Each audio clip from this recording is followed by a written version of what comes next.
और हम कोई ना कोई और उपाय ढूंढ लेंगे जिसमें तुम्हें मुझसे अलग ना होना पड़े। बस 1 साल तो क्या, एक पल के लिए भी मैं तुम्हें खुद से अलग नहीं होने दे सकता।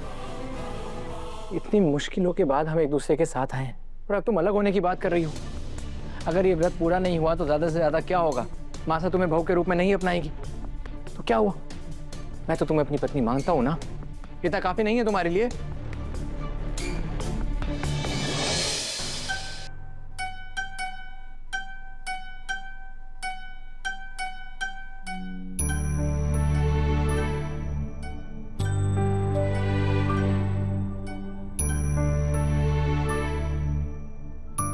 आज कुछ भी करके हमारे को देव सर ने व्रत के बारे में बताना होगा।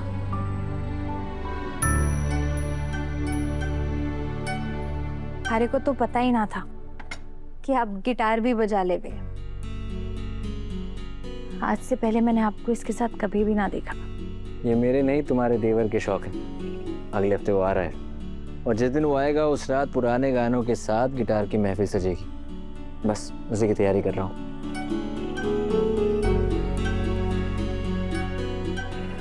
शायद उस महफिल में मैं ना रहूं। क्यों? तुम कहाँ जा रही हो?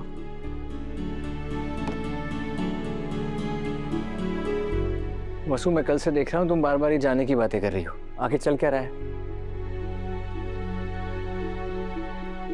देव सर, मैं पिछले कुछ दिनों से आपसे कुछ बात करना चाह रही थी।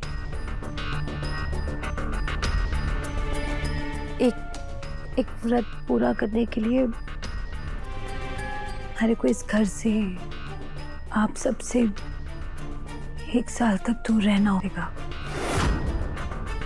और उस 1 साल के दौरान आप हमारे से मिल सके और ना ही कोई संपर्क रख सके। ये कैसा व्रत है और किसने कहा तुम्हें ये व्रत करने के लिए?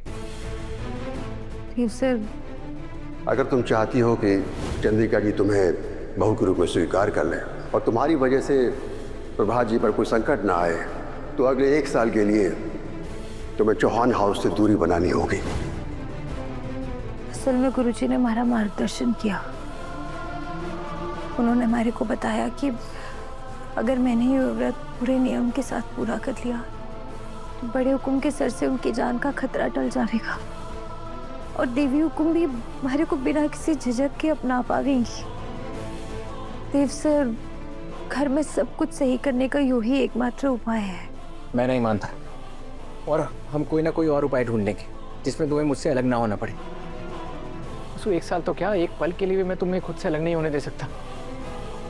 इतनी मुश्किलों के बाद हम एक दूसरे के साथ आए हैं और अब तुम अलग होने की बात कर रही हो। अगर ये व्रत पूरा नहीं हुआ तो ज़्यादा से ज़्यादा क्या होगा? मासा तुम्हें बहू के रूप में नहीं अपनाएगी तो क्या हुआ? मैं तो तुम्हें अपनी पत्नी मानता हूँ ना। इतना काफी नहीं है तुम्हारे लिए? देव सर, आप एक बार हमारी बात समझने की कोशिश तो कीजिए। मैं जानती हूँ आप नाराज हैं, लेकिन बस एक बार हमारी बात समझ लीजिए। जब तक बड़े हुकुम की जिंदगी पर खतरा रहेगा, देवी हुकुम हमारे को कभी भी अपना ना पाएंगी और अगर देवी हुकुम हमारे को स्वीकार ना करेंगी तो हमारे रिश्ते की कभी भी शुरुआत ना हो पाएगी। देव सर, यूं भी तो सही ना है ना देव सर? और फिर आप देखिए ना, सिर्फ 1 साल की तो बात है। ये दिन कब बीत जाएंगे पता भी ना चलेगा। इसीलिए जिद मत कीजिए धरी, मान जाइए ना। हंसते हंसते हमारे को विदा कीजिए।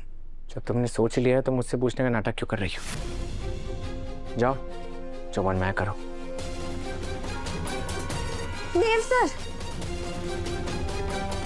आपका आशीर्वाद लिए बिना मैं नहीं जा पाऊंगी। ये तो अच्छी बात है, यहीं रहो, क्योंकि अपने जीते जी मैं तुम्हें खुद से दूर नहीं होने दूंगा।